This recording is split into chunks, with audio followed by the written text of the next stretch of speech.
Welcome back, class 12.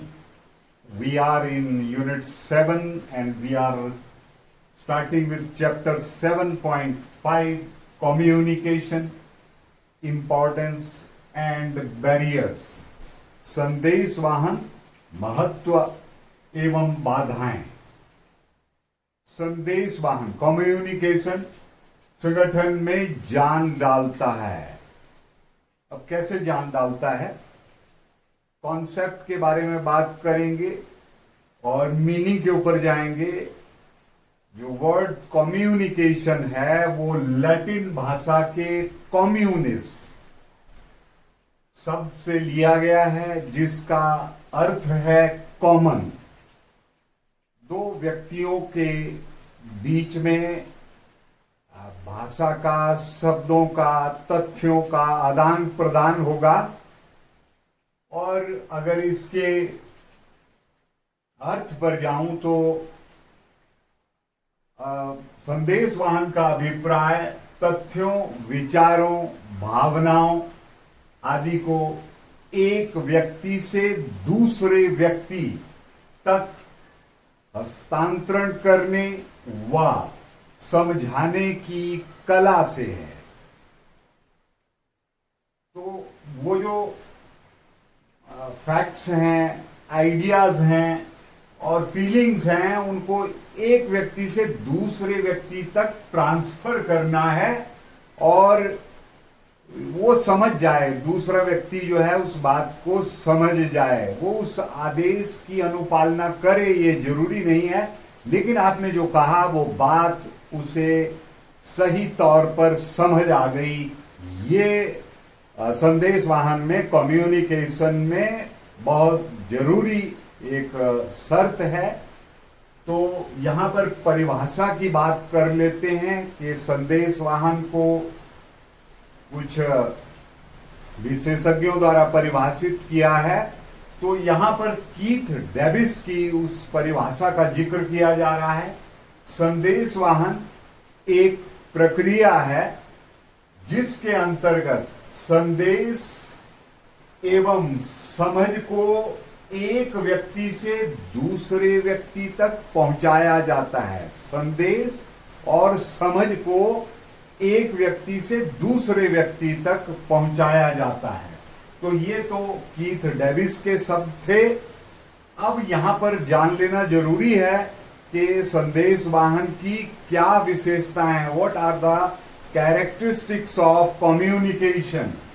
तो यहां पर हम उन 6 पॉइंट्स की बात करेंगे, उन 6 विशेषताओं की बात करेंगे क्रमवार. पहला है 2 या 2 से अधिक व्यक्ति. संदेश वाहन की प्रक्रिया, संदेश वाहन की जब भी बात होगी तो यहां पर 2 और more than 2 persons must be there. एक अकेला व्यक्ति जो है वो अपने विचारों का आदान प्रदान अपने आप से ही कर पाएगा. वो दूसरा व्यक्ति नहीं है तो किससे कर पाएगा. तो 2 व्यक्तियों का यहाँ पर होना जरूरी है. एक जो है वो सेंडर होता है, भेजने वाला होता है, और दूसरा जो है उसको रिसीव करने वाला होता है. तो ये बात तय हो गई कि यहाँ पर 2 या 2 से अधिक व्यक्ति होंगे. एक सेंडर होगा और एक रिसीवर होगा. दूसरा जो यहां पर विशेषता है वो है विचारों का विनिमय, एक्सचेंज ऑफ आइडियाज. यहां पर एक्सचेंज ऑफ आइडियाज से ये अर्थ है कि एक व्यक्ति दूसरे व्यक्ति तक अपने विचारों, आदेशों, भावनाओं का विनिमय करता हुआ प्रकट होता है. Excuse me. तो विचारों, आदेशों और भावनाओं का एक्सचेंज होगा और सामने वाला व्यक्ति जो है उन विचारों, भावनाओं और आदेशों को समझ जाए, वो जरूरी है. तीसरा है आपसी समझ, म्यूचुअल अंडरस्टैंडिंग. रिसीवर के लिए सूचना का पालन आवश्यक नहीं है, मात्र समझ लेना ही प्राप्त है. जब भी संदेश वाहन होगा तो जो संदेश को प्राप्त कर रहा है वो जरूरी नहीं है कि वो उस सूचना का पालन करे अक्सर सा, वह जैसे कहा गया है वैसे ही मान ले, ये जरूरी नहीं है।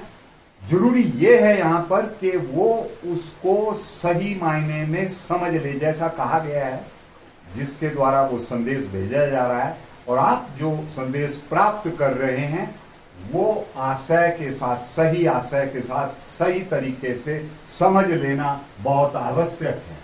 चौथी जो विशेषता रहेगी वो है प्रत्यक्ष एवं अप्रत्यक्ष संदेश वाहन, डायरेक्ट एंड इनडायरेक्ट कम्युनिकेशन। जब दो व्यक्ति आमने सामने वार्तालाप करते हैं, ये डायरेक्ट कम्युनिकेशन हुआ, दो या दो से व्यक्ति जब आमने सामने अपने विचारों भावनाओं का आदान प्रदान कर रहे होते हैं, तो ये जो इस तरह का कम्युनिकेशन हुआ, संदेशवाहन हुआ, ये हुआ प्रत्यक्ष संदेशवाहन।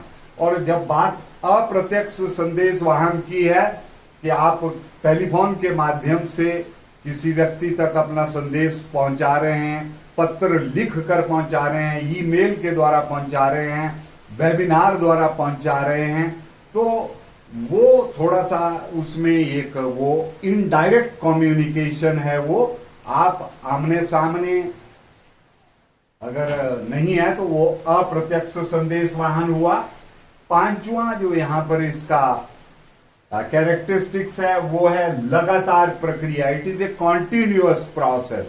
संदेश वाहन में क्या रहता है कि जब भी कोई मैनेजर, उदाहरण ले रहे हैं हम, किसी व्यवसायिक संगठन में एक मैनेजर अपने अधीनस्थों को जब वो काम सौंपेगा, कार्य की प्रगति जानेगा और दिशा निर्देश देगा, तो वो ऐसा नहीं है कि वो प्रक्रिया सिर्फ एक ही बार चलेगी। उस प्रक्रिया को, काम को चलाने के लिए बार बार दोहराना पड़ता है। तो ये एक लगातार प्रक्रिया हुई, it is a continuous process. Communication, संदेश वाहन एक लगातार चलने वाली प्रक्रिया है, क्योंकि जो आपका प्रबंधन है उसमें बार बार आपको आदेश देना होता है, दिशा निर्देश देना होता है और जानना होता है कि आपने जो काम किया उसकी प्रगति क्या रही, और अगले दिशा निर्देश फिर से दोबारा जारी किए जाते हैं। और यहाँ पर जो अंतिम विशेषता है वो है शब्दों व संकेतों का प्रयोग, वर्ड्स का, और कुछ ऐसे इशारे संकेत होते हैं जिनके माध्यम से आप अपने उस स्किल को अच्छा बना सकते हैं, शब्दों के माध्यम से बोल करके। और जब संकेत होंगे तो सर हिला करके, अंपायर का उंगली से खड़ा करना, वो क्रिकेट की भाषा में आउट माना जाता है। तो इस तरह से कई ऐसे संकेत हैं, गुस्सा जाहिर करने का आंखें दिखा करके, ये संकेत के माध्यम से, बॉडी लैंग्वेज के माध्यम से भी आपका मैसेज सामने वाले तक चला जाता है। तो यहाँ पर शब्दों और संकेतों के प्रयोग की ये जो एक अर्थ था वो उम्मीद है आपको समझ आया होगा। अब मैं बात करूंगा द कम्युनिकेशन प्रोसेस, जो संदेश वाहन की एक प्रक्रिया है। डायग्रामेटिकली इसको यहां पर मैंने दिखाने का प्रयास किया है, उम्मीद है आपको समझ आएगा। डियर स्टूडेंट्स, यहाँ पर प्रेषक सबसे पहले सेंडर रहता है, उसके बाद जो वो संदेश देना चाहता है वो जाता है, उसके बाद संदेशबद्धता, यानी उस आदमी ने जो संदेश दिया है, इशारों से दिया या जैसे भी दिया, शब्दों से दिया, चित्रों से दिया, वो उनका प्रयोग करके उसको सामने वाले तक पहुंचाएगा। फिर माध्यम की बात होगी, जैसे आप आमने सामने हैं, 1-to-1 बात हो रही है, और या टेलीफोन के माध्यम से बात हो रही है, या ईमेल के द्वारा आपने अपना मैसेज दिया हुआ है, तो वो माध्यम की बात होती है। और यहाँ पर पांचवी बात जो है वो है संदेश वाचन। संदेश वाचन में क्या होता है, जैसे आप टेलीग्राम के माध्यम से अपना संदेश भेज रहे हैं, कम शब्दों का इस्तेमाल करते हुए सामने वाले को वो कितना अच्छे से समझ आता है, वो आपके भेजने वाले की भी वो एक समझ होती है, उसकी एक शब्दों के प्रति एक सही प्रयोग करने का रुझान होता है, तो वो उसको ठीक से समझ जाए, वो डिकोड ठीक से करे उसको। और फिर छठा जो है इसमें, वो प्राप्त करता है, यानी जो रिसीवर रहता है उसकी बात होती है कि उसने क्या रिसीव किया। और ये शोर है तो फीडबैक जो है वो फिर किसको मिलता है वापस जानकारी, वो जिस आदमी ने, जो सेंडर था, उस तक वो बात पहुंचती है। तो ये कम्युनिकेशन की संदेश वाहन प्रक्रिया का एक पिक्टोरियल फॉर्म है। और इसको अगर एक बार पुनः मैं फिर से दोहराऊं तो प्रेषक, यहां पर मैं उदाहरण से समझाऊंगा। एक मैनेजर जो है, मान लो संस्था में आदेश दे रहा है, दिशा निर्देश दे रहा है, कार्य की प्रगति की जांच कर रहा है, तो वो पहले अपने वर्कर्स को मैसेज देगा। तो एक प्रबंधक जो है, एक मैनेजर जो है, वो अपने मैसेज को भेजता है कर्मचारियों को, उसके अधीनस्थ जो लोग हैं काम कर रहे होते हैं। और दूसरा जो यहां पर बात करूंगा संदेश की, यहां से तो संदेश में क्या रहता है कि जो विषय सामग्री है, सब्जेक्ट मैटर क्या है, उसके ऊपर बात होगी। और इसमें आप सम्मति यानी ओपिनियन, फीलिंग्स, आपके व्यूज, एटीट्यूड, ऑर्डर, सुझाव, ये सारी बातें जो हैं वो संदेश के माध्यम से आप भेजेंगे।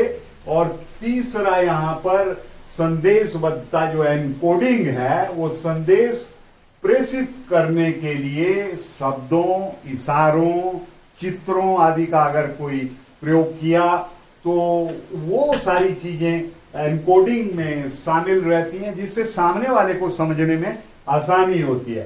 फिर यहां पर चौथी बात, जो मीडियम है, मीडिया है, माध्यम है, वो आमने सामने बात कर रहे थे, टेलीफोन के माध्यम से बात हो रही थी, ईमेल के द्वारा कोई संदेश दिया गया था, या टेलीग्राम के थ्रू मैसेज दिया गया था।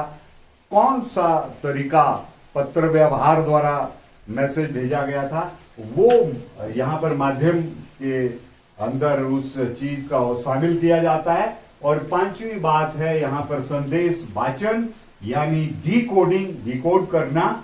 जैसे उदाहरण है कि टेलीग्राम भेजा था आपने, कि उसमें कम शब्दों के जरिए आपने सामने वाले को एक स्पष्ट संकेत दिया था कि वो अगला एक्शन ऐसा कर ले, तो वो उस चीज को डिकोड करेगा।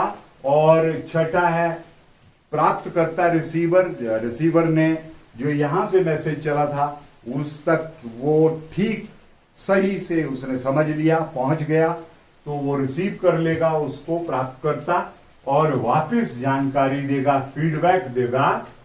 और ये फीडबैक जो है, ये देख रहे हैं आप, ये पहुंचती है सेंडर तक।